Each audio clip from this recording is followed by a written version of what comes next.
How's it going, everyone? Welcome back. Hopefully everyone's having a lovely day. Free agency getting pretty steamy over here in Cincinnati. The Bengals going out, releasing Joe Mixon and signing former Buffalo Bill, former Indianapolis Colt, Zack to a 2-year deal worth just over $4 million on average per year.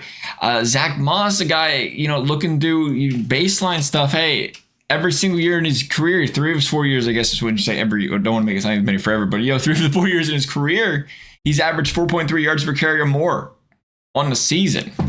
And just going straight off the comparison stuff of Joe Mixon versus Zack here, obviously trying to get a guy that's cheaper. Joe Mixon is going to have a cap hit over $8 million this year. We're going down to a little over 4. Big deal there. But, Joe Mixon in his situation, and this might surprise people.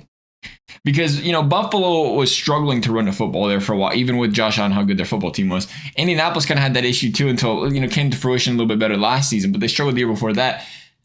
Zack came around on a team the last 4 years, 3 of those 4 years over 4.3 yards per carry. Joe Mixon has not ran the football on average for a season over 4.1 yards per carry, but once his entire career.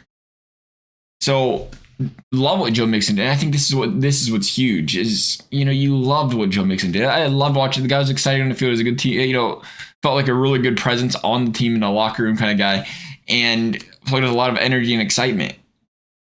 But you have to wonder if we ever got too attached to how good Joe Mixon was, how enjoyable he was to watch that first 2 years of his career when the Bengals are horrible.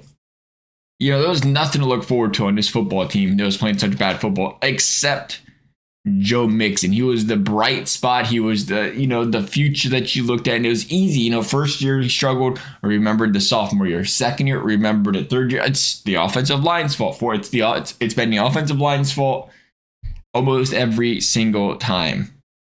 And don't get me wrong, the offensive line has struggled from time to time, no questions about it. But, there's a thing with that the good teams do is they don't get complacent. You wait a little too long, and all of a sudden it's like, okay, we waited a year too long or 2 years too long. You get complacent compared to saying, you know what, maybe we better try something else.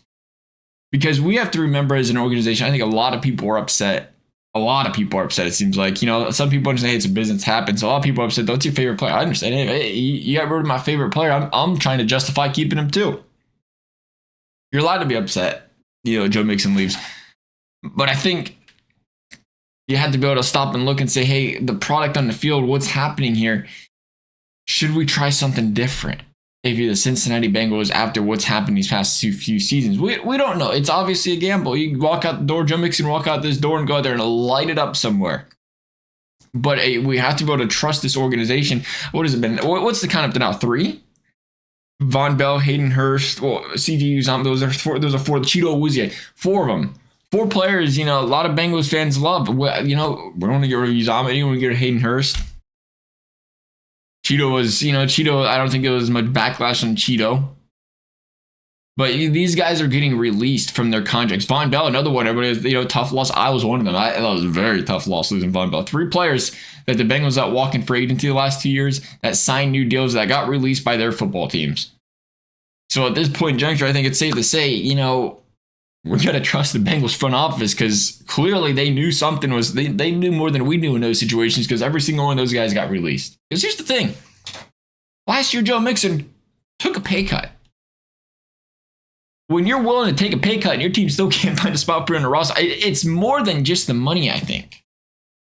We'll find out. We will. Again, I really appreciate what Joe Mixon did for this team, but I think that it's just important to recognize, it clearly wasn't a front office thing because it felt like, what I thought it was. The relationship was so good between the front office and Joe Mixon where the front office said, hey, all right, Moss signed immediately, Mixon gone. And what they could have done, if they wanted to be kind of buttheads about it or drag him out, is they could have waited until May or June or July or whatever. They could have waited even 3 weeks. They could have waited until all these teams in free agency already signed their running backs in free agency, and then teams are trying to, figure things out. And then Mixon's kind of sitting on the sideline. But that was a pretty courteous move by the Bengals front office. Again, much deserved respect that Joe Mixon's earned over the years in Cincinnati. But it's just a little food for thought there. Now moving to Zack there's a couple stats I really like about Zack First of all, I like, average more yards per carry. I like the fact that, again, really, Indy was the closest thing he had to a full-time starter role, and players got hurt, but really never had that full-time starter role. So there's not a lot of wear and tear on his body. I think he's a guy that now he's not the tallest of backs. He's a little bulkier. He does play, strong to the strong with what is that, center of gravity to the ground kind of guy. He does play strong there, and he's a short yardage type of guy. I think. I mean, he was averaging 7.6 yards per carry on down and distances under three or fewer yards last season on third down, and he was exceptional in that area. That's compared to Joe Mixon's 1.9 yards per carry on third and 3 yards or fewer. So, some good things to like about him. Very minimal difference in his yards per carry inside the red zone, 2 yards to 1.8, slightly edging over Joe Mixon there. But again, paying for the cheaper back. And I think what we're looking at here is it's a change in what the Bengals are going to try to do. It is what the good football teams have to do, and that's finding value at positions, getting the most out of that player, and then not being afraid to also use a second player. This feels very much like there's a couple things that can happen here. First of all, I think they enter the season, Zack Moss is your early down, short yardage type of back, but he might split carries all season with Chase Brown. And that's perfectly okay. It's, year in and year out, we've seen teams win Super Bowls with that kind of combination. And I think because you want Chase Brown catching as many passes as you possibly can. You want Chase Brown out there on third down. As long as you can figure out the pass blocking and do well at that, you want him out there every single third down. You'd like him out there on gimmick plays because he's just so freaking quick. He's so fast. He's so explosive. He's got the ability to rip one off at any given moment. Meanwhile, again, Zack Moss has kind of proven he can be a between the tackles guy and get that kind of yardage for the Bengals. And at the very least, he's here 2 years, $4 million. It's one of those contracts where you look and say, okay, we're not breaking the bank. We're not going to be hurting. Because when you pay a guy like Joe Mixon $8 million a year, you feel like you gotta give him 80% of the snaps, 70-80% of the snaps. You pay a guy $4 million and say, okay, we can give him 50, and we can see if Chase Brown's going to be the real deal. We're going to give this guy plenty of opportunities this season and figure it out.